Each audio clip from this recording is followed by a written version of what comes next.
Hi, Sunday. Mareanie and Toxapex are one of my favorite evolution lines from the Alola region. I know they were despised in competitive play for how good they were, but I love their designs and even their superb ability to eat hits. Anyway, these Pokemon are based on the Crown of Thorns starfish, and they're well known to eat Corsola. But Corsola is going extinct.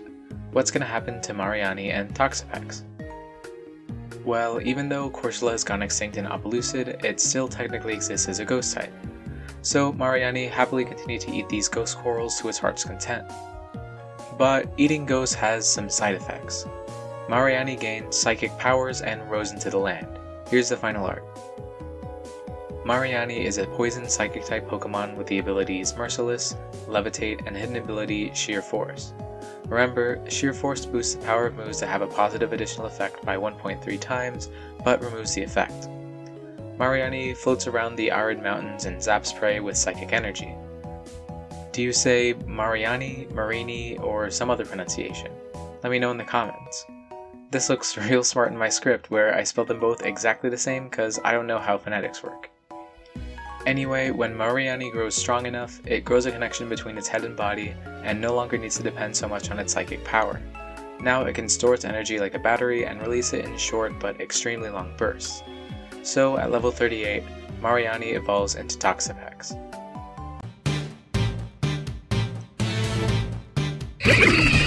Toxapex is a psychic poison type Pokemon with the same abilities as its pre-evolution.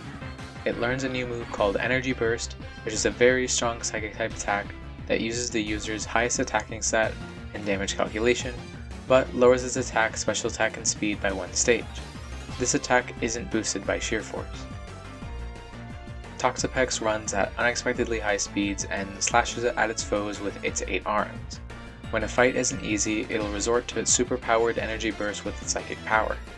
It seems to recharge its energy by basking in the Opelucid sunlight. It can levitate above the ground when it wishes, but usually only does this in battle. A Toxapex that avoids battle is said to have a certain wisdom. They store energy for seemingly nothing, but their purpose is beyond the understanding of fools. After years without battle, a Toxapex will begin to glow, then transform into a new Pokemon. It's said to have the brightest colors of any other Pokemon. So, with a Sunstone, Toxapex evolves into Corotox.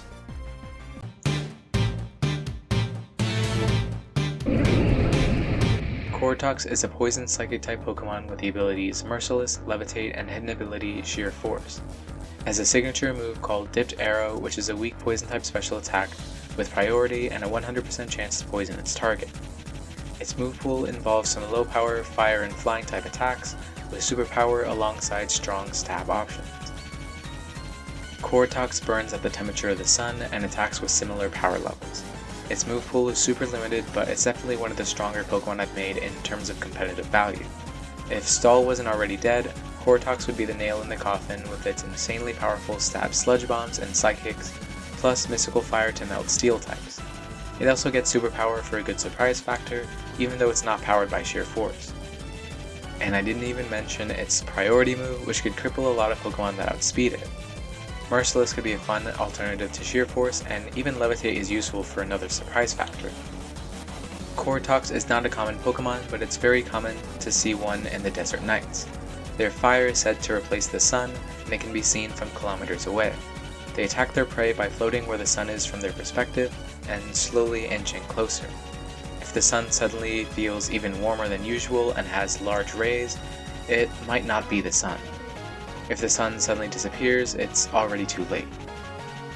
I really like this Pokemon, and I'll admit I only made the last 2 forms so I can make this without Alolan Toxapex using Eviolite.